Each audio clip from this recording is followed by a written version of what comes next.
첫 번째 이슈는요, 인보사 얘기로 바로 들어가 보도록 하겠습니다. 경향신문 기사입니다. 제약사 도덕적 해이, 식약처는 부실 검증. 결국엔요, 실험 대상이 된 국민이다. 이렇게 경향신문은 제목에서 아주 호되게 실태를 하고 있습니다. 국민이 실험 대상이 됐다. 이런 제목입니다. 내용 자세히 보시죠. 코롱 신약 개발 목표 달성하려 성분 변경 당국에 숨겼다. 어제 이제 식약처의 발표 내용입니다. 식약처는요, 직접 시험 등 보완책 내놨지만 거수기 역할에 그친 거 아니냐, 이런 우려는 여전하다.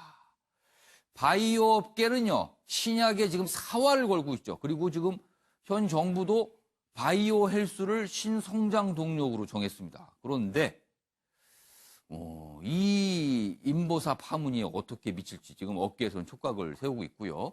징벌적 손해배상 등 통제는 미비하다, 이렇게 되어 있습니다. 관련 기사 하나 더 있습니다. 보시죠.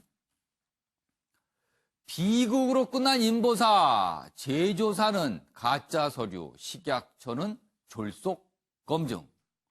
가짜와 졸속이 합쳐져서 비극이 발생했다. 이런 얘기입니다. 내용 역시 자세히 전하고 있는데요. 제가 좀 읽어드리겠습니다. 연골세포 성분이 신장세포로 뒤바뀐 경위를 제대로 설명하지 못했다. 신장세포가 들어가면 안 되고요. 이게 약간 좀 과학적이고 어려운데 아무튼 연골세포여야 되는 겁니다. 그런데 신장세포였습니다. 성분이 바뀐 겁니다. 코롱생명과학 고위은폐 정황이 있다. 어제 식약처가 밝힌 내용이고요. 안전 입증 안 된 유전자 치료제, 식약처는 서류 심사로만 허가를 했다. 그래서 졸속 아니냐, 이런 얘기가 나오는 겁니다. 2년간 인보사 투여 환자가 3,700명 정도로 파악이 되고 있습니다. 그리고 244명 코롱 상대 1차 손해배상 소송이다. 이게 좀 법적 다툼으로까지 가고 있습니다. 자, 그럼 여기서요, 관련 영상 보고 이어가겠습니다. 빨리 치료받을 수 있는 방법이 인보사라는 그 약품이 있다. 양쪽 다리 투약 한 10일 정도 지난 다음에 아파서 실적으로 6일간 입원했다.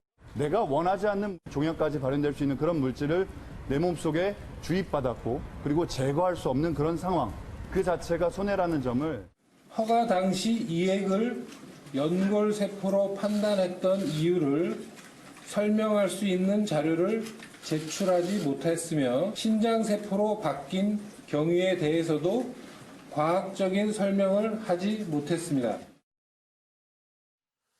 자, 신약 개발, 정우가 위원님, 신약 개발, 선진국들이 지금 사활을 걸고 투자를 하고 있어요. 그런 와중에서 우리도 이 인보사 굉장히 환호를 받았던 약입니다. 새로운 약이라고. 세계 최초라는 그런 이름표도 붙었었는데, 그런데 알고 보니까 속이고 몰랐다. 그래서 결국은 이런 문제가 발생했다. 이겁니다. 이거 어떻게 해야 됩니까? 사람의 건강을 담보로 하는 거잖아요. 예. 그 의약품이라는 것은 예. 무엇보다 안정성이 가장 중요한데 그 과정에서 속였다라는 것은 상당히 놀랍고 충격스러운 일이죠. 예. 신약 개발하는 게 굉장히 시간이 많이 걸리고 또 예. 비용도 많이 들어가는 과정인데 물론 나중에 이제 추후에 규명이 되겠습니다만 예. 이것조차도 굉장히 성과 중심으로 간 건지 아니면 주식을 염두에 두고 어떤 그런 속이고 또 속이는 것이 예. 이어진 것인지 저는 지금 이미 그 문제는 불거진 것이고 예. 그렇다면 어떻게 이런 일이 발생했을지를 면밀히 좀 봐야 된다고 봅니다. 그러니까 업계는 업계 나름대로 스스로 한번 되돌아보고 또 자체적인 조사를 해보고 그럼 정부 당국은 또 뭘 했느냐? 식약처는 그 과정에서 뭔가 또 결탁이 된 건지 아니면은 또 부족한 부분이 있었던 것인지 역으로 추적해서 법적 제도죠. 그러니까 여러 이제 검찰 수사도 되겠죠. 예. 그러니까 이 같은 점이 재발돼서는 안 되는 것이죠. 특히 이제 의약품이라는 것이 무엇보다도 사실 윤리 과학을 바탕으로 해야 되는 것 아니겠습니까? 특히 국민들의 또 사람들의 인체 건강 관련되기 때문에. 근데 그 같은 점을 강구했다는 것이고 또 하나는 그 실질적으로 그걸 알았느냐 몰랐느냐, 진짜 조직적인 은폐가 있었느냐 없었느냐, 이게 굉장히 중요한 부분입니다. 그렇다면 그 기업의 어떤 그 소위 말해서 도덕적인 문제, 불감증, 그 국민의 또 사람의 건강을 상대로 했다는 점에서 저는 굉장히 충격스러운 일인데 예. 결국에는 의약품이라는 게 특히나 또 신뢰를 기반으로 합니다. 예. 근데 우리 국가에서 나오는 의약품의 신뢰가 떨어진다 그러면 세계 시장으로 가는데 굉장히 제약이 있을 것이고 그렇습니다. 다만 이것 때문에 지금 바이오업의 전체적인 데 대해서 색안경을 끼고 예. 이 시장이 침체되는 형태로 가서는 안 되겠다는 거죠. 어. 그렇기 때문에 하루빨리 좀 신속하게 검찰의 수사를 통해서든지 그동안에 무엇이 문제였고 예. 또 제도 조건이 무엇이 예. 필요한 것이지 그것이 빨리 뒷받침될 필요가 있다고 봅니다. 자, 새로운 미래의 먹거리로 꼽히는 게 이른바 뭐 4차 산업혁명 이런 겁니다. 그렇다면 ICT, 이른바 뭐 통신, 그다음에 뭐 IT 분야 이런 부분인데 그 분야는요, 엄격히 말하면 사람의 건강과 생명과는 직접적인 연관이 없습니다. 그러나 바이오 분야는요, 인간의 그리고 국민의 건강과 바로 연결되기 때문에 더 심각하게 봐야 된다는 거죠. 자, 유기용 전 의원님. 네. 지금 현 정부도 바이오 헬스를 신선상 동료로 지정을 했습니다. 그리고 적극적으로 지원하겠다, 투입하겠다라고 했습니다. 그러나 이런 문제가 불거질 수 있다는 점에서는 꼼꼼히 마련을 해뒀을까요? 그 부분은 좀 궁금합니다. 사실은 뭐 그 점도 있지만 예. 저는 제 어머니가 관절염으로 워낙 고생을 하셨기 때문에 환자들의 고통에 우선 1차적으로 주목해야 된다고 봅니다. 그럼 이 약에 대해서 굉장히 좀 관심이 있으셨겠네요. 그렇습니다. 어. 이게 1액, 2액 한 세트가 700만 원인데 주사 한 번 맞는데 가군요. 여유 있는 사람들만 맞았을까요? 여유가 없는 분들이 예. 사실은 무리를 해서라도 이걸 맞았을 텐데 그리고 지금부터의 걱정은 뭐냐면 예. 이게 원래 연골세포가 아니라 신장세포가 들어와서 예. 어떤 부작용이 생길까에 대해서도 지금 불확실한 상태인 거죠. 예. 그래서 정부가 우선 제일 먼저 해야 될 일은 예. 우선 환자들의 고통을 이해하고 예. 그 부분이 부작용이 없도록 하는 게 1번이고 두 번째로는 말씀하셨던 대로 사실 바이오 헬스 분야가 가진 잠재력이 워낙 크다고 보는데요. 예. 그 점이 이번 일로 해서 예. 지장을 받지 않도록 하는 게 앞으로 정부가 해야 될 가장 중요한 일인데 두 가지라고 봅니다. 하나는 우선 진상규명을 철저히 해야 될 것이고 예. 그래서 이것이 코롱 측의 어떤 고의든 예. 어떻든 이 부분 진상이 정확하게 밝혀져야 예. 그다음에 그런 일이 재발되지 않고 그렇죠. 이 바이오 헬스 산업이 예. 건강하게 발전할 수 있는 토대를 회복할 수 있지 않을까 하는 생각이 들어서 예. 어쨌든 지금은 정부가 조금 적극적인 역할을 해야 될 시점이라고 생각합니다. 일단 뭐 정확한 사실을 아는 게 중요하겠죠. 지금 코롱 측에서는 또 여러 가지 설명을 하고 있기 때문에 과연 저 진상이 무엇인지 일단은 어제는 정부 발표가 있었습니다. 자, 관련 기사를 보겠는데요. 일단 이 문제 사안이요. 이게 그냥 이걸로 끝나지는 않습니다. 왜냐면요. 피해자라고 할 수 있을까요? 일단 이 약을 투여하신 분도 있고요. 그리고 이 관련 회사의 주식을 사신 분들이 있거든요. 근데 주가가 곤두박질 쳤습니다. 그 얘기입니다. 이웅열 회장의 넷째 자식이라 불렸던 임보사, 그만큼 애착을 가졌다는 거예요.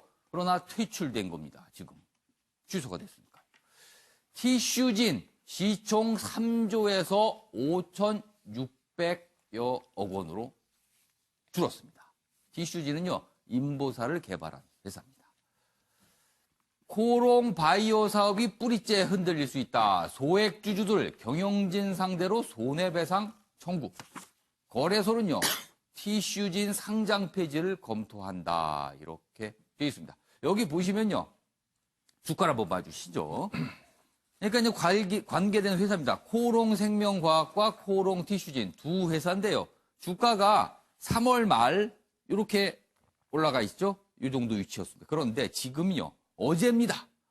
코롱 생명과학은 7만 원이 넘던 주가가 쭉 빠져서 2만 5천 원대가 됐고요.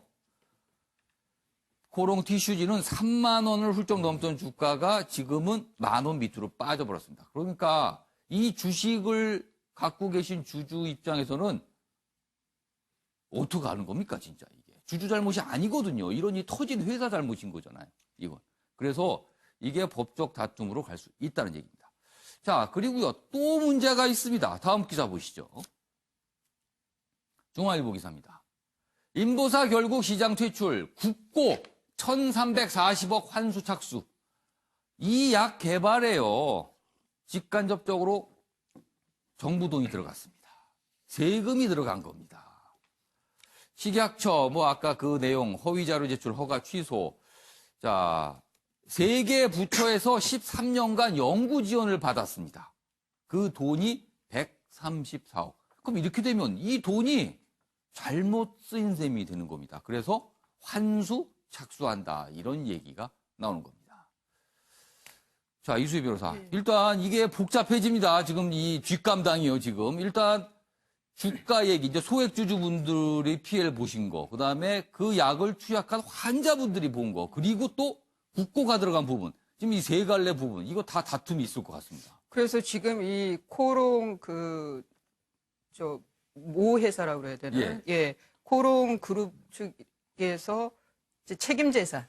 예. 재산이 있다 그러면은 이제 손배 소송을 하면서 그래도 어느 정도 그 손해가 예. 보전이 될 텐데 예. 이 회사가 이제 어떻게 될지 모르겠어요. 코오롱 생명과학이 이제 자산 상태를 예. 봐야 되는 거니까. 그런데 여하튼 지금 상황에서 할 수 있는 거는 환자들의 경우에는 지금 이제 단체 소송을 하고 있는데 그 치료 주사제 가격, 예. 그다음에 지금 어제 식약처의 발표에 의하면은 부작용이 발견되지는 않았다고 그랬어요. 그렇죠. 그렇게 현재 발표해요. 상황에서는. 이상이 일어난 건 아니다. 네, 그래서 손해가 아직 발생한 건 아니라서 예. 위자료를 청구한 것 같아요. 그래서 오. 주사제 치료비 들어간 거 하고 위자료하고 지금 한 25억 정도 청구했다고 그러고요. 단체 소송으로. 예. 일부 소액주주들도 경영진하고 이사들이 예. 알면서 속인 거라고 그러면은 상법상의 책임을 물을 그렇죠. 수 지금 있거든요. 식약처 발표대로라면 속였다는 거예요. 예, 알고도 속였다는 예. 거. 아니면은 충분히 검증 가능했음에도 불구하고 부주의하게 하질 않았다든가 예. 하면 그런 걸로 손해배상 청구가 가능한 거고요. 또 하나는 이제 국고가 지금 보건복지부, 산자부 또 이런 데서 이제 예. 지금 과학기술정보통신부에서 다 예. 나간 게 지금 134억 예. 지원금. 근데 이 국가 지원금이 나갈 때는 부정행위가 있을 때는 그거를 환수 조치가 가능합니다. 그러니까 이거는 이제 환수 조치를 착수를 할 텐데 예. 앞서 말씀드린 대로 이 코롱 생명과학의 예. 자산이 얼마나 되는지가 궁금하네요. 알겠습니다. 배재수 교수님. 네. 사실 이제 업계 입장에서는 이런 일이 발생하니까, 그리고 국고 지금 환수회가 나오잖아요. 그러니까 어떤 신생 바이오 회사가 굉장히 연구개발 열심히 해서 이번에 정부 지원을 좀 받으려고 준비할 때 아무래도 정부가 깐깐하게 하지 않겠습니까? 그렇다면 이게 또 바이오 업계 입장에서는 큰 타격일 수도 있어요. 잘 가고 있는 상황이었었는데요. 근데 이제 아무래도 이거는 이제 국민 건강, 예. 안전하고 직결되는 거 아니겠습니까?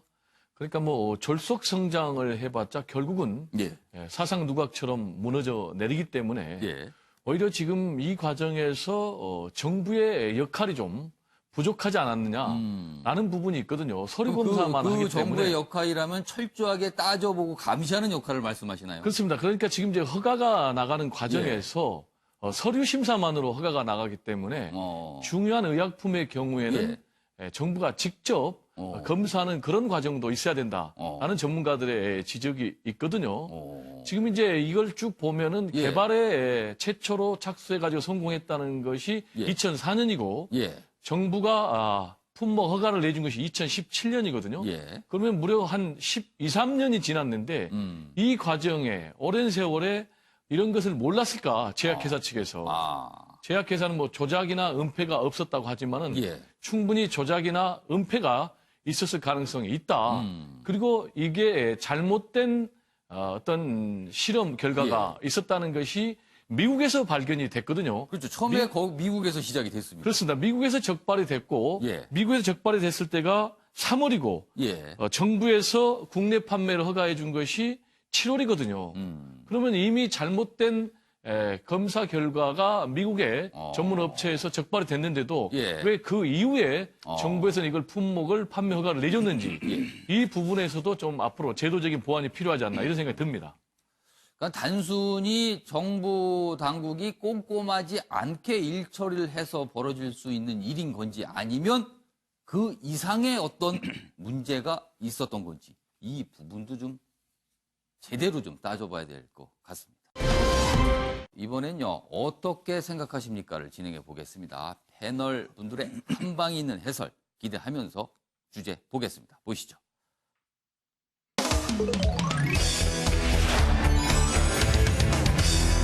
오늘 어떻게 생각하십니까? 주제는요, 어제 있었던 청와대 인선입니다. 조현옥과 조국의 차이. 왜냐면요, 좀 달랐거든요, 모습이. 그래서 오늘 그 주제 다뤄보도록 하겠습니다. 자, 서울신문입니다. 인사 논란, 조조라인 해체됐다. 그런데요, 조현옥 인사수석은 물러나고 조국 민정수석은 남았다. 이렇게 돼 있습니다. 인사 논란, 그래서 조조라인이 같이 그동안 계속 줄곧 언급됐었는데요. 그리고 야당에서는 계속 두 수석이 물러나야 된다는 주장이 나왔었죠. 그런데 한 사람은 물러나고 한 사람은 남았다. 이런 얘기입니다. 그리고요, 신임 인사수석에 김혜숙 법제처장을 임명했는데요. 법무법인 부산에서 문재인 대통령과 같이 변호사로서 일했던 인연이 있는 인물입니다. 그래서 과거에도 그 법무법인 앞에 있는 그 변호사 사무실 간판이 굉장히 꽤 회자가 됐습니다. 왜냐하면 지금 거론됐던 이름들이, 변호사 이름들이 쭉 나열이 돼 있는 간판이었거든요. 자, 그리고 어제 조현옥, 국민 눈높이에 안 맞는 인사가 있었다는 점은 유감이다라고 해서 약간 사과 비슷한 얘기를 했어요. 그리고 법제처장의 김형연 전 법무비서관, 청와대 법무비서관이 발탁이 됐습니다. 뭐 집권 중반기 공직사회 쇄신, 개혁 의지다, 이렇게 서울신문은 평가를 하고 있습니다. 다음 기사 하나 더 보겠습니다. 인사 참사 논란 불식, 친정체제 강화 포석, 뭐 이런 평가도 있지만요. 회전문 인사다, 이런 비판도 나오고 있다고 합니다. 여기 내용 보시면 역시 뭐 김혜숙 수석 인사 업무 경험이 없다. 그러니까 새로 인사수석으로 임명이 됐는데 알고 보니까 뭐 인사 업무를 한 경험이 없다는 거예요. 그래서 문재인 대통령 전문성보다 개인 신임 우선시한 거 아니냐, 이렇게 돼 있고요. 그리고 조국 수석은 그럼 요번에 인사에서 왜 빠졌을까? 여기 있습니다. 개혁 완수 때까지 유임될 것으로 전망된다. 이렇게 국민일보는 전하고 있습니다. 자, 그럼 여기서요, 관련 영상 보고 이어가겠습니다. 인사가 얼마나 중요한지, 그리고 그 책임이 얼마나 막중한지 잘 알고 있습니다. 인사권자인 대통령님을 잘 보좌해서 국민의 눈높이에 맞는 합리적이고 공정한 인사 업무를 할 수 있도록 최선을 다하겠습니다. 했는데 또 역시납니다.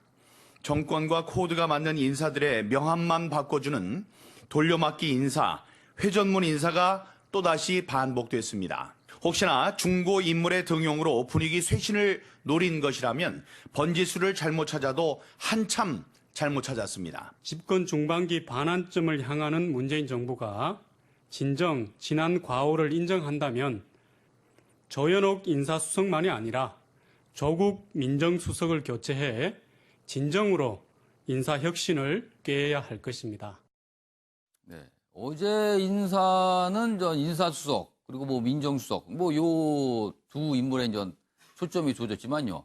잠깐 소개해드렸던 새 법제처장 얘기도 꽤 많이 나오고 있습니다. 바로 이 얘기입니다. 김형연 2년새 부장판사에서 청와대 법무비서관이 되더니 법제처장까지. 판사들, 판사의 새 출세 모델 아니냐, 이런 비판을 하고 있다네요. 여권 일각에서는 전형적인 회전문 인사 아니냐. 그러면 어떤 과정이 있었길래 그런가요? 여기 기사가 좀 소개돼 있는데 여기 있습니다. 김명현, 여기 돼 있습니다. 문재인 정부 출범 2년 만에 인천지법 부장판사에서 청와대 법무비서관 그리고 법제처장 차관급입니다. 초고속 승진했는데요. 이게 보면요. 사법부에서 청와대로, 그리고 다시 청와대에서 행정부로 2년 만에 이렇게 옮긴 겁니다.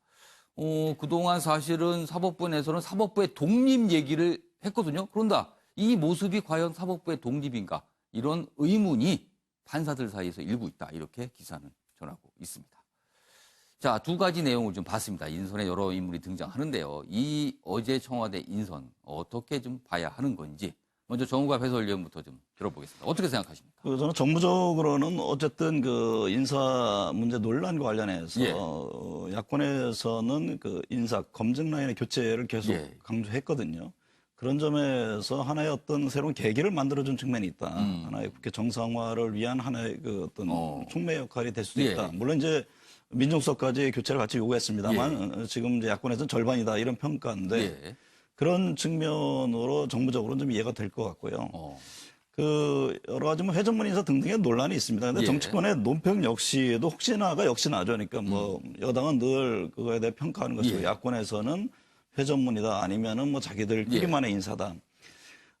조현욱 전 수석도 얘기를 했습니다만 사실 국민 눈높이에 맞는 인사는 못한 측면이 있습니다. 예. 좀 더 널리 착구했으면 좋겠습니다만은. 그러나 저는 회전문 인사라는 그런 표현에 대해서는 예. 적합한지 그 부분에 대해서는 회의가 있습니다. 어쨌든 통치권자의 더군다나 인사수석이라는 자리는 무슨 예. 경제수석도 아니고 예. 통치 철학이라든가 상당히 공유한 인물이 가는 게 좀 당연하다고 봅니다.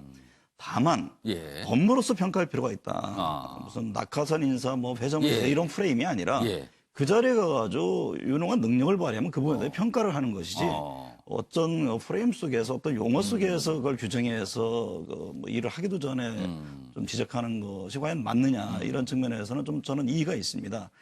그런 측면이 있고 예. 또 하나는 조국 수석 같은 경우에는 저는 조국 수석이 뭐 계속 있을 것 같지는 않습니다. 예. 기사에도 적시가 됐습니다만 예. 지금 사법개혁이라는 게 한창 진행 중이고 그 부분에 대해서 조만간 저 검찰총장도 인선도 있지 않습니까? 예. 여러 가지 측면에서 일단은 유보시켜놓은 측면이 있지 않나 저는 그렇게 보고 있습니다. 알겠습니다. 자, 유경 의원님, 어제 인선을 통해서 조현옥 전 수석과 조국 수석은 좀 뭐가 좀 다른 모습을 인사 결과가 나왔어요. 네. 그렇다면 두 인물 조현옥과 조국의 차이점은 무엇일까요? 청와대나 대통령이 바라보는 차이점이란 과연 무엇이었을까요? 뭐 저도 예, 정은갑 의원님 생각하고 좀 비슷한데요. 예, 어쨌든 조현옥 수석에 대한 경질 형태는 아니었지만 예.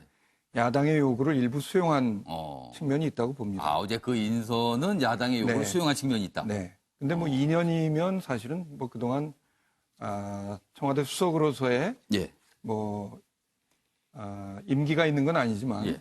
뭐 충분한 시간 일을 했다. 2년 정도면 보여지는데, 통상 굉장히 길게 일했다는 평가가 그렇습니다. 나옵니다. 저도 이렇게 봐야 되는데 예, 조국 수석은 사실은 지금 공수처 문제든 사법개혁 문제든 예, 아직 임무가 남아 있습니다. 음, 그래서 어떻게 보면 이제 그 임무를 패스트트랙을 걸어놓고 예, 이제 마지막 작업인데 그거는 결자 해제하는 게 맞겠다 하는 의미에서 남겨놨지만 뭐 정권 말기까지 계속 가지 않으리라고 생각하고요. 그렇다면 교체는 좀 시간 문제일 수 있다. 뭔가 마무리가 될 때까지. 그런 점에서는 이번 인사가 예, 야당의 요구를 수용한 측면이 이제 있다 하는 예. 점을 말씀드리고요.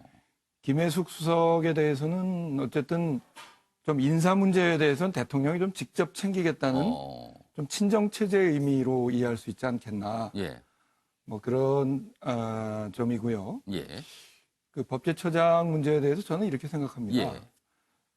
법제처장은 차관급 정무직 공무원이죠. 그렇습니다.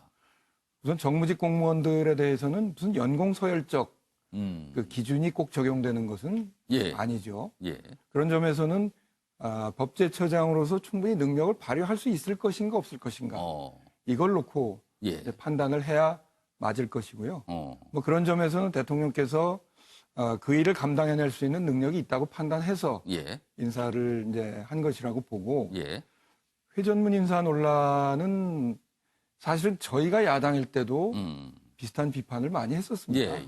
그러니까 그것은 어떻게 보면 좀 스테레오타이프화된 그냥 비판이죠. 야당이면 하는 비판이다. 예. 이런 말씀이신 것 뭐 같아요. 솔직하게 말씀드리면 그런 측면이 있기 때문에 중요한 것은 저분들이 이제 앞으로 예. 정말 능력을 발휘해서 일을 잘 할 것인가. 이건 국민들이 판단해 주실 문제라고 생각합니다.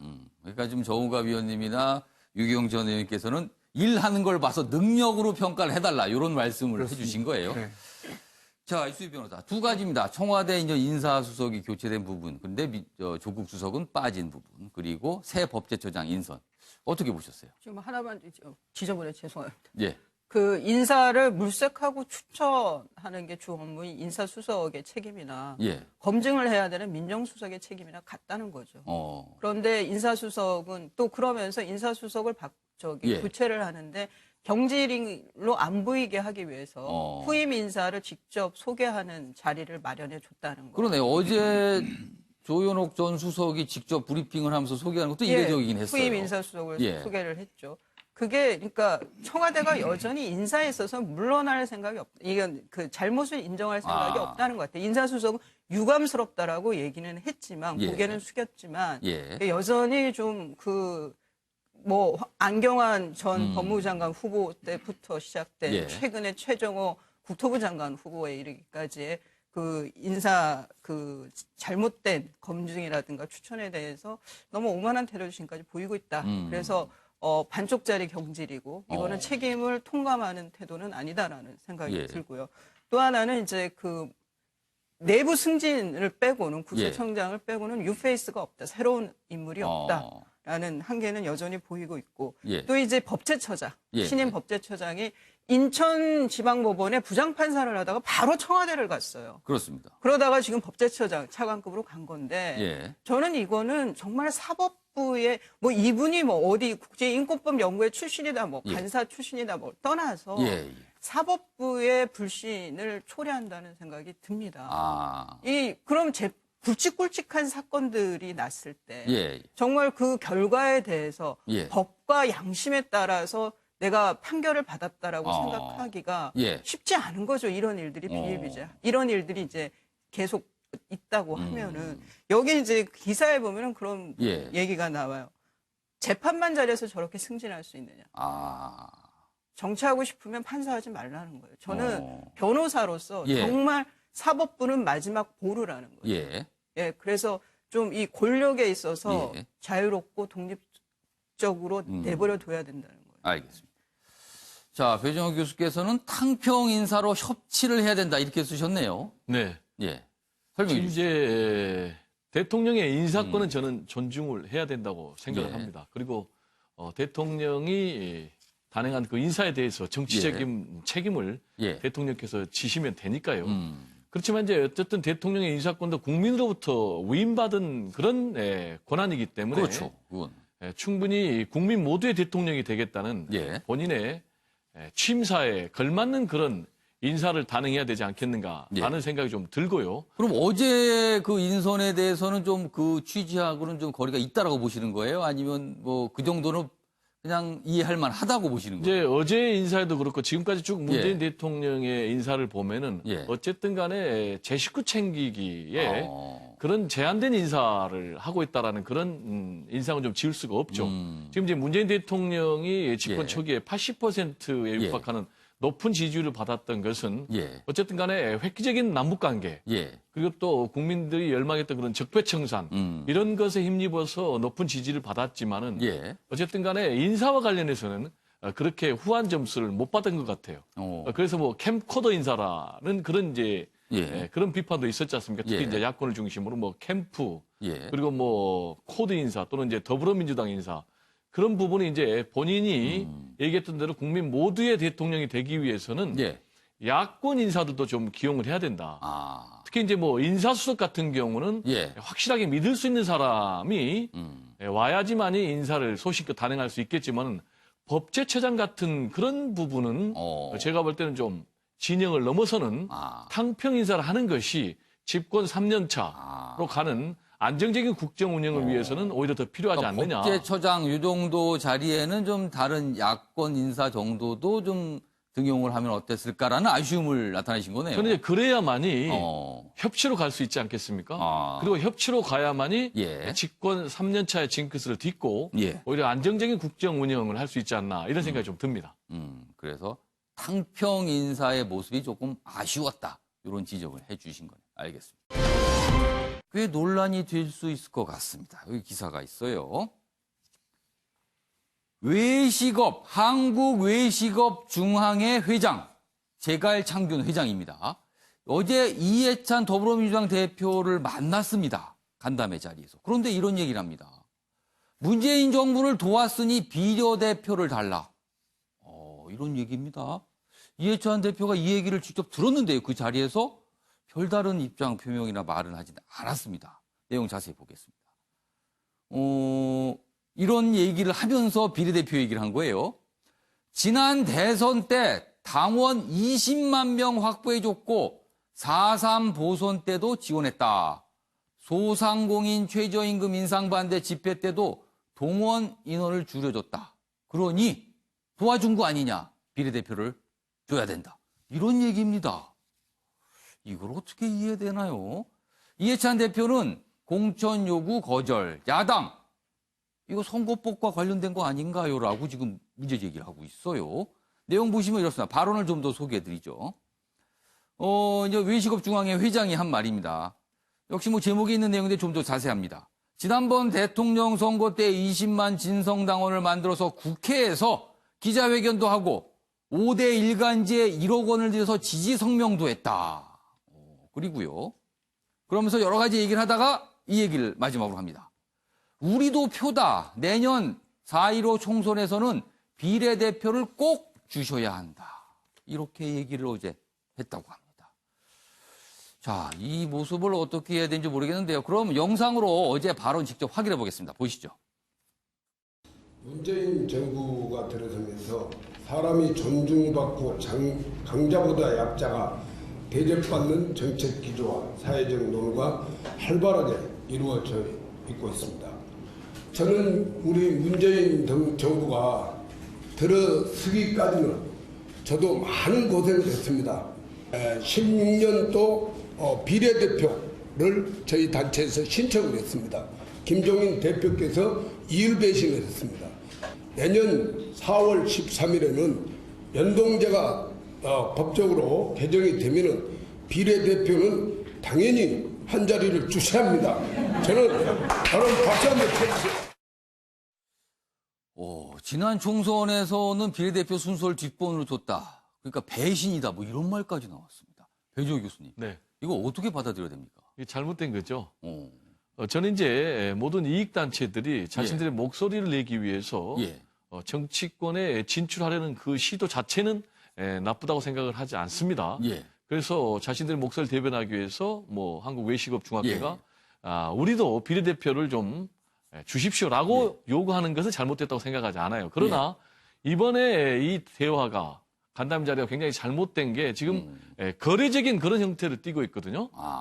우리가 왜 대표가 있어야 되냐면은 뭐 외식업 발전을 위해서 국가 미래 성장 동력을 새롭게 만들기 위해서 다들 어떤 명분에 걸맞는 이유를 그렇다면은 비례대표의 취지에 어느 정도 부합할 수 있어요. 그렇습니다. 전문성을 얘기하면서 요구하는 것과 다르게 이건 뭐 지난번 선거 때 우리가 도와줬으니까 비례대표를 우리에게 할당을 해야 된다라는 것은 어떻게 보면은 선거법 취지에 보면은 지금 선거법 위반의 소지가 있거든요. 다만 이제 공직선거법은 이제 공소시효가 6개월이니까 현실법에 저촉은 되지 않겠지만은 이런 거래적인 것으로 접근하니까 지금 굉장히 정치권에서도 눈살을 찌푸리고 있고 또 이해찬 대표께서 현장에서 참 쓴웃음을 진 것도 적절한 대응이 아니었나 이런 생각이 듭니다. 그러니까 이해찬 대표 입장에서는 저자서 뭐라고 얘기를 할 수가 있을까요? 이수희 변호사는 어떻게 보셨어요? 이게 이제 그 비례 얘기인데 지금 그 비례 공천을 할 때 보통 이제 전문성을 보거나 아니면 뒤에 표가 많은 사람들 그 표라는 게 결국에는 이익단체 이제 이런 뭐 단체 활동을 했던 분들이거나 그렇게 해온 건 저는 당을 떠나서 되게 비례대표들이 그런 분들이 한두 분 들어갔었죠. 뭐 노조 쪽이라든가 뭐 이런 것에서는. 근데 이제 그게 말씀하신 대로 저는 이익단체가 그렇게 국회 진출하려고 하는 거에는 뭐 그걸 좀 문제될 거는 없는데 그걸 바라고 선거운동을 하면서 또 그거를 당의 그 지도부하고 계속 얘기를 하고 했다라고 그러면 그거는 정말 선거법 위반의 여지가 있는 거예요. 근데 이게 지난 대선이나 뭐 저 지방선거 보궐선거면 6개월 공소시효가 끝났기 때문에 이게 법적으로 문제되지는 않겠지만 향후 좀 이런 건 그 정당도 그렇고 뭐 지방선거에서도 이런 식의 그 공천 압력들이 있거든요. 좀 이런 뭐라 그럴까 이게 좀 자유로워야 될 텐데 이게 한 자리를 노리고 이렇게 하는 것도 저는 유권자도 예. 인류가 돼야 된다. 그 후보도 예. 인류가 돼야 되지만 예. 유권자나 선거운동을 하는 사람들도 좀 인류가 돼야 된다는 얘기. 자, 유경 전 의원님. 네. 지금 이게 논란이 될 수 있는 소지가 있는 건요. 지난 선거 몇몇 선거에서 이렇게 도와주지 않았느냐. 당신들 우리가 도와주지 않았으면 어려웠다. 이렇게 얘기를 하면서 비례대표를 줘야 된다라고 얘기를 하는 거예요. 정당 입장에서는 압박으로 느낄 수도 있을 것 같아요. 네. 우선 한 가지 분명한 건 예. 비공개 회의에서 예. 이해찬 대표가 안 된다는 뜻을 분명히 그렇습니다. 여기 뭐 기사에도 네. 예. 공천 요구 거절했다 이렇게 되어 그렇죠. 있습니다. 밝혔다는 점이고요. 예. 지금 1년 앞두고 있는데 예. 더불어민주당은 경선 룰을 사실상 거의 확정했습니다. 예. 그렇기 때문에 뭐 전략 공천 최소화하겠다는 것까지 포함해서 예. 비례대표도 전략 공천을 할 수가 있거든요. 예. 근데 그것도 최소화하겠다는 것은 만약에 제갈창균 회장님이 더불어민주당의 비례대표 공천 룰에 따라서 신청해서 그런 방법으로 도전하는 거는 얼마든지 열려 있는 상태입니다. 그런데 문제는 앞에 여러 가지 얘기를 하면서 예. 저 얘기를 했기 때문에 예. 저거는 사실 선거법 위반의 소지가 있다고 저도 예. 생각을 하고 그런 점에서는 사실 비례대표를 앞으로 어떻게 충원할 것인가에 대해서는 각 당이 뭐 자기들 원칙에 따라서 이제 공천 룰을 가지고 있기 때문에 그에 따라서 하면 될 것인데 한 가지 분명한 것은 이 상태로는 더불어민주당에서는 저 요구를 수용하지 않겠다는 뜻을 분명히 밝혔을 뿐만이 아니라 앞으로도 그 요구가 받아들여지기는 어려울 거다. 이 점을 좀 분명히 하고 싶습니다. 자, 정구합 의원님.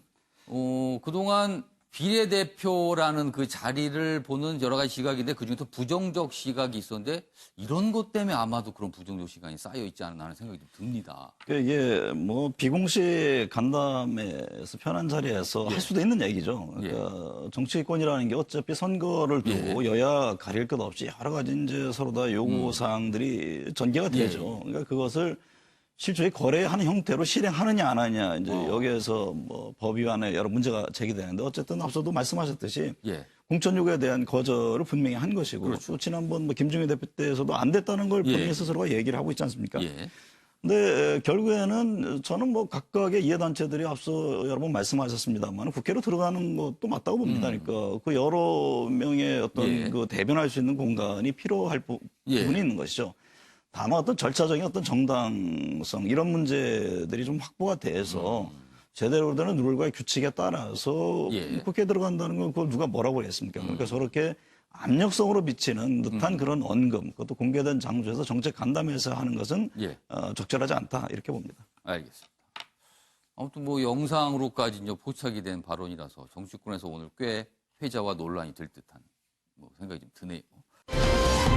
자, 강효상 의원을 둘러싼 이 뭐 기밀 유출 공방 계속 이어지고 있습니다. 관련 기사 하나 보겠습니다. 외교부, 통화 유출 외교관 등 3명 중징계. 강효상 의원은 형사 고발. 어제 이제 외교부가 밝혔습니다. 주미 대사관 실무진 신속 징계 수순. 조윤재 대사는 문책에 포함되지 않았다. 이 얘기가 있고요. 외교 안팎에서는 꼬리 자르기 아니냐 그럼. 주미 대사관 직원 참사관이 일으킨 일인데 최고 책임자라고 할 수 있는 주미 대사는 뭐 별다른 게 없이 그냥 넘어갔다 해서 꼬리 자르기 아니냐 이런 지적이 있고요. 해당 외교관 2차례 더 유출한 의혹이 있고요. 뭐 강 의원과는 30년간 특별한 연락이 없었다 이렇게 얘기를 했지만 강 의원은 친한 후배 고초 겪고 가슴이 아프다 뭐 이렇게 또 얘기를 했습니다. 그리고 한국당은요. 강경화 장관부터 교체해야 한다. 아무튼 주장이 굉장히 많이 섞여 있습니다. 지금 이렇게 공방이 오가고 있다는 겁니다. 자, 그러면 뭐 여야의 공방 저희가 영상으로 준비했습니다. 보시죠. 자유한국당이 강효상 의원을 비호하는 듯한 입장을 내놓는 것을 보면 이러한 범죄 행위가 개인이 일탈이 아니라 제1야당까지 관여한 행위인지 의심하지 않을 수가 없습니다.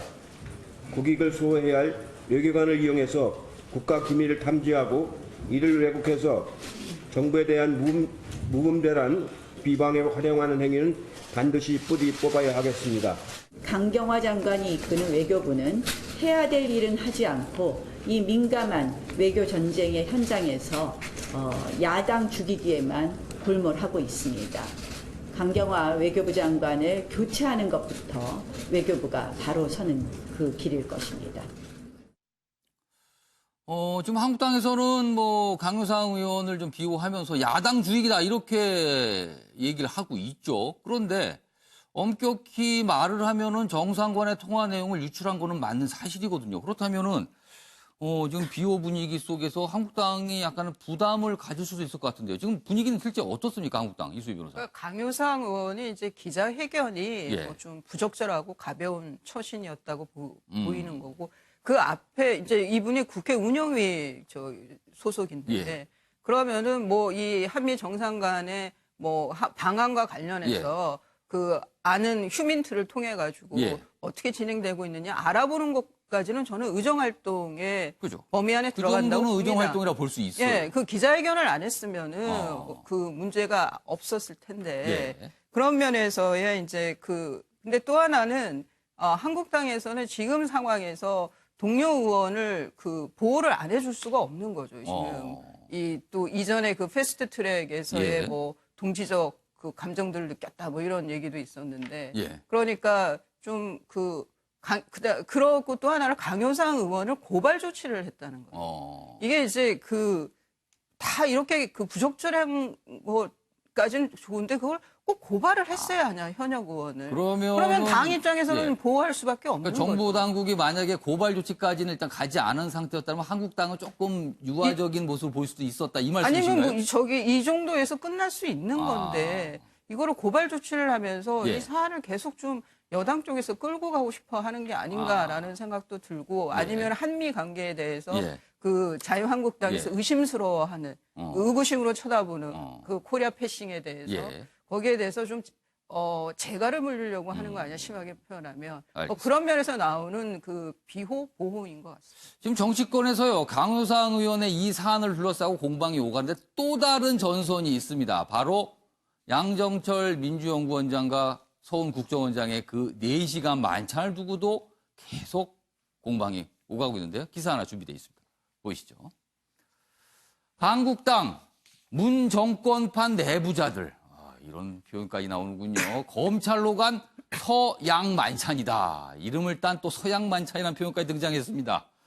바른미래당 총선 앞두고 의혹 자초, 야당 검찰 고발, 정보의 소집 등 압박이다. 그리고 동석한 언론인이 한 분 있었습니다. 어제 뭐 급하게 귀국을 해서 기자들한테 설명을 했는데 그 자리에서 정치 얘기는 하지 않았다. 뭐 사적인 만남이었다. 이렇게 좀 적극적으로 설명을 했죠. 그렇지만 여권 일각에서도 오얏나무 밑에서 각근을 만진 셈이다. 이렇게 지적이 나오고 있다고 합니다. 자, 이 기사와 관련된 영상도 준비되어 있습니다. 보시죠. 이미 이제 본인이 입장을 다 얘기를 하셨고, 저는 그런 얘기 하시기 전에 국회 정상화해서 지금 이제 관련법들 제출된 것들이 있거든요. 그러니까 국정원 정치 개입을 금지하는 그런 법을 처리하는 게 본질적인 해결인데 그런 걸 안 하시고 계속 의혹을 여러 가지 방식으로 제기하는 거는 맞지 않다고 생각합니다. 국정원법 위반 여지가 있기 때문에 저희가 이 부분에 대해서는 고발장을 제출할 예정이라는 말씀을 드립니다. 당 차원에서 부르는 방법도 있고 국회 여러 가지 방법으로 부를 수 있기 때문에 그 서훈 국정원장을 부르는 것은 다양한 방법을 통해서 하겠다는 말씀을 드리겠습니다. 미사일 관련한 회의는 보이콧 중에도 하는 거고 서훈 양정철 문제는 보이콧이라 못한다는 그 자기 모순을 이해할 수 없고 첫날이 골든 타이밍입니다. 진실을 덮는 일을 오히려 자한당이 돕지 않나. 네, 마지막 부분에 이해운 정보위원장, 국회 정보위원장이다. 지금 바른미래당 소속인데요. 이 의원이 이제 기자를 만나면서 저 사안이 불거졌을 때 이런 얘기를 합니다. 내가 정보위원장인데 나도 국정원장 전화번호 모른다. 그리고 1분도 독대해본 적도 없다. 그런데 양정철 원장은 무엇인가? 이런 얘기를 한 거예요, 사실. 그러면서 단적으로 야권에서 보는 시각을 이제 나타내고 있는 건데 배정희 교수님, 이해운 정보위원장의 말 어떻게 들으셨어요? 이해운 위원장은 굉장히 서운하겠죠. 예. 위원장인데 국정원장이 1분도 독대 안 해주니까 좀 앞으로 국정원장이 좀 차도 좀 마시고 독대를 좀 해주셨으면 좋겠고 지금 이 문제와 관련해서 야권, 특히 이제 한국당에서는 국정원장이 정치관여 금지라는 국정원법을 위반했다. 그래서 이제 고발까지 지금 하고 있는 그런 상황 아닙니까? 근데 지금 문제가 되고 있는 검찰 것과 고발로 관련해- 가는군요, 이것도요. 네, 근데 이게 지금 문제가 되고 있는 것과 관련해서는 추정과 의혹만 있어요. 일단 형식과 관련해서는 둘이 독대한 것이 아니고 그렇죠. MBC의 간부 언론인 그래서 3명이 있었다. 그리고 이 MBC의 이제 간부 언론인은 정치 선거 얘기는 전혀 없었다. 이렇게 얘기를 하고 있거든요. 지금 뭐 추가로 더 어떤 민간인 참석해지까지 정확하게 안 나옵니다만 아무튼 여러 명이었다라는 거예요. 독대는 아니었다라는 겁니다. 그렇습니다. 그리고 이제 만약에 한국당에서 주장하는 것처럼 국정원의 정치 개입 내지는 정치 관여를 위한 그런 목적이었다면 두 사람만 은밀한 장소에서 만났을 텐데 식당에서 만났거든요. 그래서 어떤 형식과 장소가 제가 볼 때는 그런 주장하고 조금 거리가 있는 것 같고 어쨌든 간에 지금 이제 우리 이 변호사님께서 고발 문제에 대해서 얘기를 했는데 지금 추정과 의혹 가지고만 고발을 한 거는 제가 볼 때 좀 지나치지 않나. 비교해서 강효상 의원의 통화 유출 그것과 관련해서는 그거는 이제 추정 의혹이 아니고 구체적인 명백한 팩트가 있는 거거든요. 그래서 그것과 비교하면 좀 맞지 않는 그런 주장들이 아닌가 이런 생각이 좀 듭니다. 알겠습니다. 유기영 전 의원님, 지금까지 이제 밝혀진 바에 따르면은요, 서훈 국정원장, 그리고 양정철 민주연구원장, 그리고 현직 기자, 뭐 더 있을지는 모르겠습니다. 일단 확인된 거는 그렇게 만났다는 거예요, 만찬 자리를요. 좀 논점을 좀 바꾸면요, 국정원장이 언론인과 소통을 했다는 측면일 수 있어요. 그런데 국정원장이라는 위치에서 언론인과 연락을 하고 만찬 자리에서 만났다. 이 부분은 좀 어떻게 보세요? 그 MBC 언론인은 기자이자 또 북한학 박사학위까지 가진 전문가입니다. 그래서 오랫동안 뭐 소통을 해왔다는 것은 저도 알고 있는 사실이고 그런 점에서 그거를 그 기자가 이미 사실을 밝혔어요. 근데 그 신뢰도를 깎아내려고 민경우 의원 같은 경우는 그 기자한테까지 의혹을 제기해서 문제가 되고 있는데 사실은 저는 무리하게 하는 겁니다. 정치 얘기 없었다는 거고 셋이 만나서 아무리 그래도 기자인데 뭐 북한 문제 전문가지만 그 사람을 놓고 총선 얘기를 했겠습니까?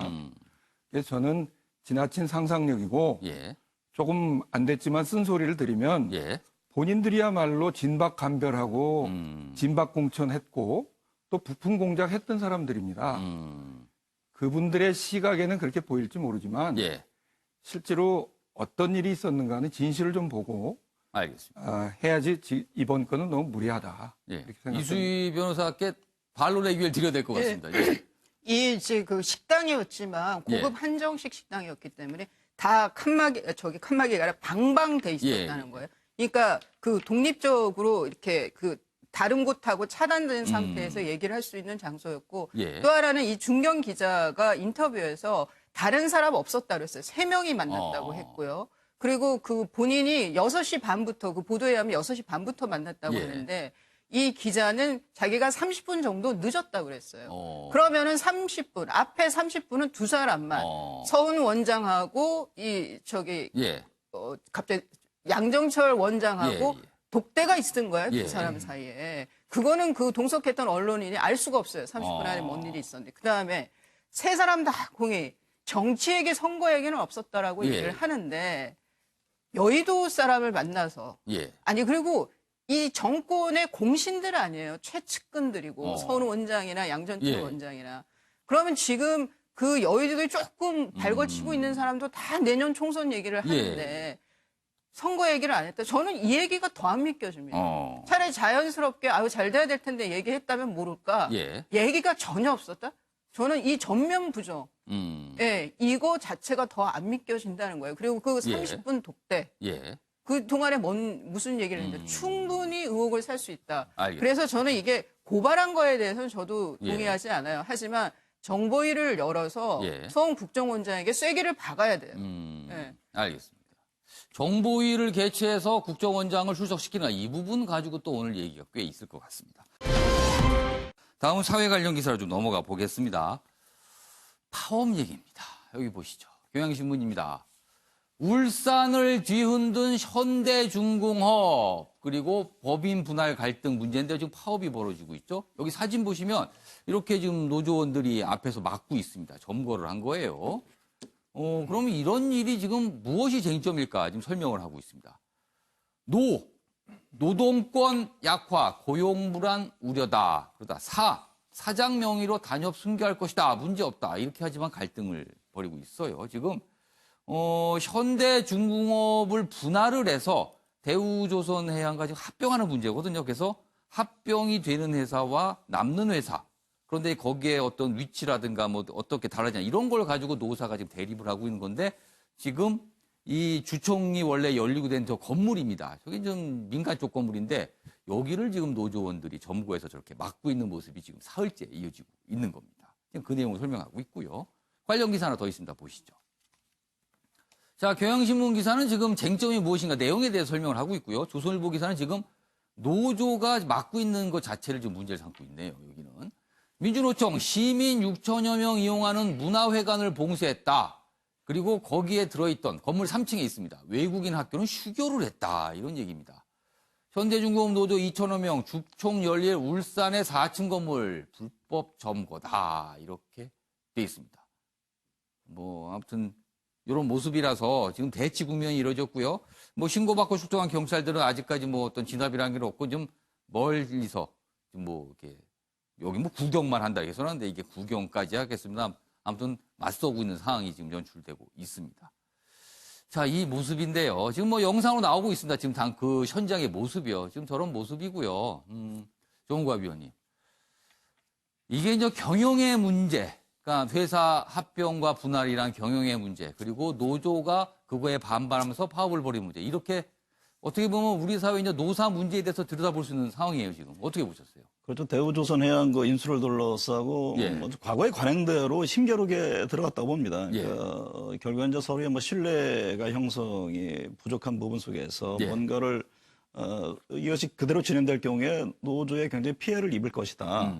사전에 예방 차원에서 저 힘겨루기에 들어간 것으로 보여지는데 저는 그렇게 봅니다. 그러니까 지금 문재인 정부에서 해야 될 큰 과제 중에 하나가 이 노사 문화를 어떻게 좀 발전시켜서 정책시킬 것이냐. 이게 굉장히 중요한 과제인데 최근에는 그 어떤 민노총의 움직임에 대해서 시민들의 시선이 곱지는 않습니다. 그러니까 지난번에 뭐 국회의 담장을 무너뜨린다든가. 이게 거친 모습이었죠, 사실은요. 그렇죠. 그러니까 건설 현장에서 서로 노조끼리 어떤 뭐 충돌의 문제라든가 여러 가지 국민들이 실질적인 피해를 입는 경우가 굉장히 많습니다. 그러니까 때마침 윤종원 경제수석이 그런 얘기를 했습니다. 노조에도 공공성을 적용하겠다. 그러니까 불법 엄정 대응은 어디 오늘 아침 신문에 보니까 나와 있던데 사실은 불법을 노조에서도 하면 안 되는 것이죠. 그 부분에 대해서 엄히 법 집행은 하고 또 정부가 좀 더 적극적인 역할이 필요한 게 아닌가. 노사에 그냥 맡겨둘 것이 아니라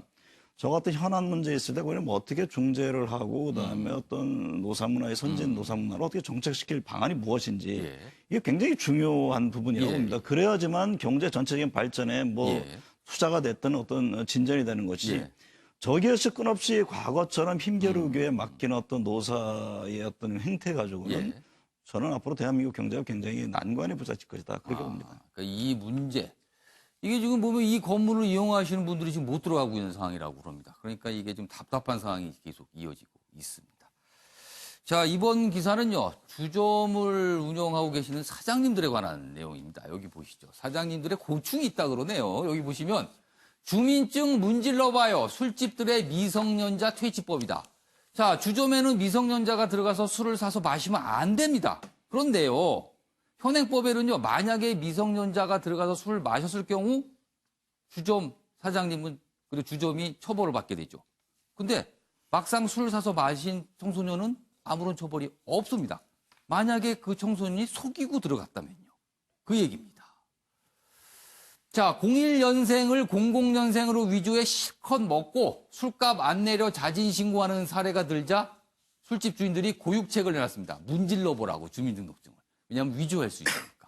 여기 보시면은 이런 사례가 있었나 봐요.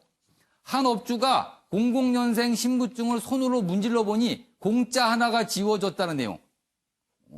그게 뒤가 일자였는데 그걸 공으로 바꿔놓은 거거든요. 미성년자들이 주민등록증에서 숫자 1을 지우고 0을 임의로 쓴 신분증이었다. 이게 뭐 실제 어떤 일이 벌어져서 이게 꽤 며칠 동안 회자가 됐죠. 뭐 플래카드도 붙고 그랬습니다. 자, 이수희 변호사. 네. 이거는 가만히 있어 보세요. 속여서 마신 경우에는 아무런 처벌을 받지 않고 술을 판 술집 주인이 처벌받게 되는 상황이에요. 이게 이제 청소년보호법 때문에 그렇죠. 그렇죠. 이제 굉장히 영악스러운 청소년들이 이제 있는 거예요. 예. 죄송합니다. 이 청소년보호법에서 잘 아시겠지만 담배나 주류는 미성년자한테 팔 수가 없잖아요. 예. 근데 이제 주점에 가면 그러면 이제 좀 앳돼 보이면 예. 주민등록증을 보여달라고 그렇죠. 신분증을. 그래서 이제 그 대학, 이렇게 학생 신분증이나 주민등록증. 근데 그걸 위조해서 들어가는 고등학생들이 있는 거예요. 그러면 그거를, 제대로 확인이 안 돼, 탁 봐도 위조인데 제대로 확인이 안 됐거나 하거나 했을 때, 이 또 하나 이제 그런 거 하고 더하기를 해서 몇십만 원치 술을 마신 거예요. 그리고 나와서 신고를 하는 거예요. 돈을 안 내게 해서. 속여서 술을 마시고 그리고 여기가 불법으로 술을 팔았다 이게 신고를 하는 겁니까? 예, 신고를 하는 거예요. 그러면은 업주 입장에서는 너무너무 억울한 거죠. 그 돈 뻔하게 신고한 거는 뻔한데 왜 신고했는지 돈을 안 내려고 신고를 한 거고 그리고 본인이 이제 또 아주 정교한 위조 신분증도 있어요. 그런데 이게 이제 저게 걸리면 영업 정지를 받아요. 뭐 1개월도 있고 3개월도 있고 그래서 그 업주들이 저것 때문에 구청에도 많이 민원 제기를 하는데 지금 법상으로는 마땅치가 않아요, 구제책이. 같이 처벌하기는 어려운 겁니까? 청소년 보호가 먼저인 거죠. 그러니까 어른의 책임을 먼저 묻는 거군요. 예. 업주분들의 고민이 있어서 결국은 해법은 문질러 보세요군요. 해법은. 그래서 이런 기사가 나왔습니다. 자, 이번에 마지막 기사가 될 것 같습니다. 트럼프 대통령이 지금 일본을 방문하고 있죠. 미국과 일본의 얘기입니다. 아베 트럼프와 예비 항모에 올라서 글로벌 군사동맹 선언. 이렇게 일본의 예비 항모에 올라서 이렇게 우호를 과시했습니다. 그래서 일본 평화법 전수방위 사실상 종언이다. 그러니까 수비를 위한 방위가 사실상 끝난 거 아니냐. 글로벌 군사동맹이다. 이렇게 가고 있습니다. 그래서일까요? 트럼프 대통령의 발언 중에 우리와 관련된 게 있습니다. 보시죠. 기사 있습니다. 이겁니다. 트럼프 동해 대신 Sea of Japan, 일본해라고 얘기를 했습니다. 일본 앞에서. 미국은 단일 표기 원칙인데 그 단일 표기로 일본해를 고수하고 있답니다. 동해가 아닙니다. 근데 우리는 계속 이의 제기를 하고 있죠. 동해 표기를 병행하든가 동해로 해다든가. 그러나 미국은 정부에서는 공식적으로 일본해라고 쓰고 있답니다. 한국 정부 동해 병기 입장 불변이다. 이런 입장입니다. 자, 직접 트럼프 대통령이 어떻게 발음을 했는지 들어보겠습니다. 보시죠. And I've seen what you do. Incredible. You proudly patrol the Yellow Sea, the Sea of Japan, the East China Sea, and the South China Sea. 네. 배조 교수님. Sea of Japan 아주 뚜렷하게 얘기하고 있고요. 그렇습니다. 우리 어떻게 됩니까? 일단 우리도 정신 바짝 차려야 되겠죠. 지금 이제 일본 같은 경우에 개헌을 통해서 지금 평화헌법을 바꿔서 무장화, 군사 대국화로 가려는 것이고 그 어떻게 보면 첫걸음이라고 할 수가 있는데요. 지금 자위대 앞에서 미국과 일본의 대통령이 나란히 선 거 이게 역사적으로 처음이라고 그래요. 일본 총리. 그렇습니다. 일본의 총리가. 그래서 이제 결국은 이게 군사 대국화로 가는 이제 그런 상황인데 어쨌든 간 우리가 한국 그리고 미일 또 삼각 동맹을 다시 또 구축해야 될 필요가 있겠다 이런 생각이 듭니다. 네, 배종훈 시간이 다 됐습니다. 알겠습니다.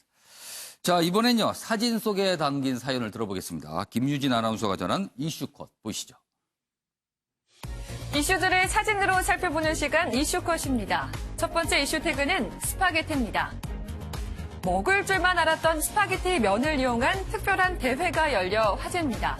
헝가리에서 열린 스파게티 면 다리 만들기 세계선수권 대회인데요. 익히지 않은 스파게티 면으로 다리를 만들어 얼마의 무게를 견디는지 겨루는 겁니다. 그래봤자 얼마나 버티겠어라고요. 900kg 넘게 견디는 다리가 나온 적도 있다고 하니 만만하게 봐선 안 되겠습니다. 두 번째 이슈 태그는 단 한 명입니다. 눈물을 훔치는 이 남성, 무슨 사연일까요? 지난 18일 고양 시민축구단과 평창FC 경기가 열렸습니다. 고양에서 4시간 거리에 평창에서 열린 경기, 고양 측 관중은 이 남성이 유일했는데요. 경기 후반 고향의 안명환 선수가 역전골을 터뜨리고 남성에게 달려와 90도로 인사하자 그는 눈물을 터뜨리고 말았습니다. 극진한 응원 덕분이었을까요? 팀은 이날 시즌 첫 승을 거뒀다네요. 마지막 이슈 태그는 천사입니다. 여러분은 지금 천사를 보고 계십니다. 경기도에 사는 박다영 씨 얘긴데요. 횡단보도에서 맨발에 치매 할머니를 발견한 그녀는 할머니를 안전한 곳으로 모시고 가 자기 신발을 벗어드렸습니다. 아무 생각 없이 한 일인데 큰 관심이 얼떨떨하다고 밝힌 그녀. 진짜 천사 맞네요. 지금까지 김유진의 이슈컷이었습니다.